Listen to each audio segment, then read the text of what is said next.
Adam and Eve. Adam wasn't there. This is why Eve ate the apple. But like you said, the reason why Eve ate the apple is because women are easier influenced than men. The serpent couldn't influence Adam. He only had the ability to influence Eve because she was more susceptible to it. And the entire market knows this. They market everything to women. Why do you think there's no body shaming, no slut shaming? Because advertisers want to sell to women. As long as you make them feel good about their emotions, well, hey, love your curves, girl. Here, take these big girl clothes. Take these plus size clothes. There's only big and tall section in Burlington Coat Factory. There's no big and tall section in any of these other stores. But every store that women shop at, there's some plus size clothes for that because they know it's easier to sell to them. So that's why Eve was influenced by the serpent, because she's just naturally more susceptible to be influenced by outside sources. In today's world, women make up a significant portion of the consumer market, and their purchasing power is continuously increasing. By understanding and catering to the preferences and needs of women, businesses can tap into a vast and influential customer base. That's why every company is trying to sell their products to women. Women are pretty good at having influence on men, especially the men they're in a relationship with.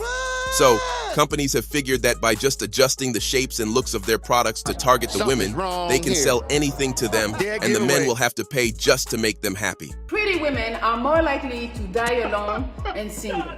Here are 3 main reasons. Number 1, pretty women have so many options that when something don't sit well with them in the relationship or there is a little Get some help. they're so quick to leave the relationship because they know that there is a line of dudes waiting for them. There's such in high demand that it's going to be easy for them to replace the boyfriend. Number 2, when a pretty woman is settled in a relationship, eventually the man is not going to compliment her as much because now he got used to it. He's not mesmerized by the beauty anymore. Pretty women enjoy and need that type of validation, so when it diminishes, they're gonna start seeking it from other men so they can still feel pretty and attractive, which might lead to cheating or leaving the relationship. And number 3, because they know they're pretty, they have higher requirements. They can ask for more money, they can ask for more attention, they can ask for whatever they want because beauty is king. So all right, guys, that's all I got for today. Thanks for watching. Please like and subscribe. For them to stay in a relationship.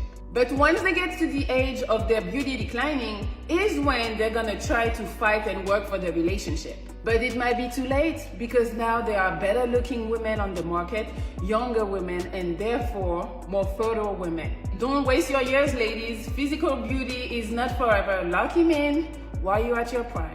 If only these women, often labeled as attractive and pretty, possessed enough intelligence, they would understand the value of securing a good partner while they are young, building a happy family through marriage, instead of pursuing casual relationships and getting involved with multiple men like a 304.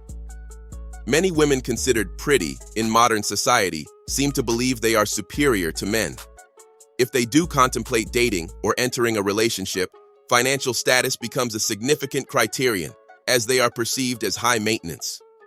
Dealing with a beautiful woman exhibiting an entitled attitude is undesirable for any rational man, as it reflects a sense of entitlement and arrogance. So you're actively on a platform with 1 million folks actively talking about leaving your husband to get back with your ex. Because he's high value, and I felt like he's high value, and with so. And the reason you want to break your covenant with God and wreck your home of the pipe fitter guy is because the previous guy was higher value, meaning he earns more money. Yeah, and his social status, how he looks. If we switch this situation and it was a man who had ruined his situation with a woman, and he decided to get the therapy that he needed and get married to another woman, but then he would be willing to leave his current wife to get back with the previous woman, what would the world say about that man? It would say that this woman he got back with is the one he always wanted. She belongs to the streets. What would your father say about it?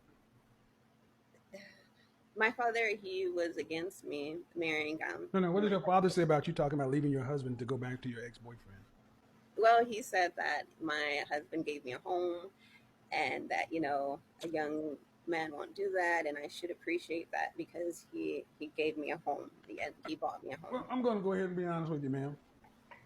I've heard some pretty interesting things in a year and a half of doing this show. But you probably have to be probably the worst woman I've ever spoken to. What? Wow. Yeah. I've heard a woman that actually was going to leave her, but at least she waited for her husband to be in remission before she left him.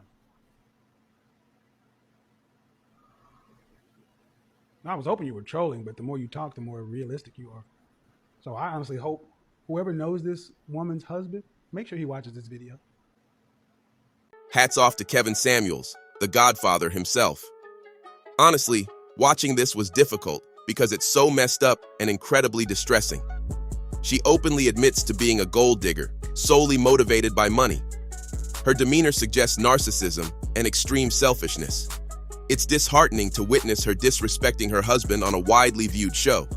All of this because her ex has made some money, prompting her to consider leaving her husband to rekindle things with him. Her ignorance and shallow mindset are evident. Money comes and goes, and if her approach is to follow the man with a larger bank account, very soon she's likely to face rejection from every man she tries to be with. I just feel sorry for her husband.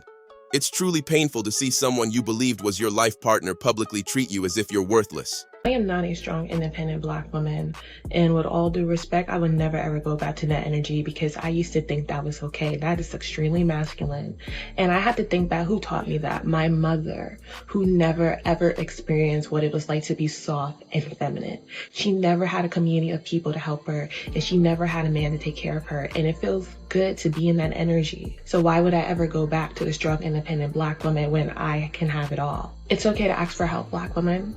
You don't gotta do it by yourself. And it's okay to admit out loud that I can't do this alone. Closed mouths don't get fed, so please speak up. Communicate your desires and wants. You deserve to operate in your soft energy. And that strong, independent Black woman is going to keep you masculine. It's going to keep you in that mindset of, I don't need nobody. I can handle this by myself. I don't need a man. I could raise a baby by myself.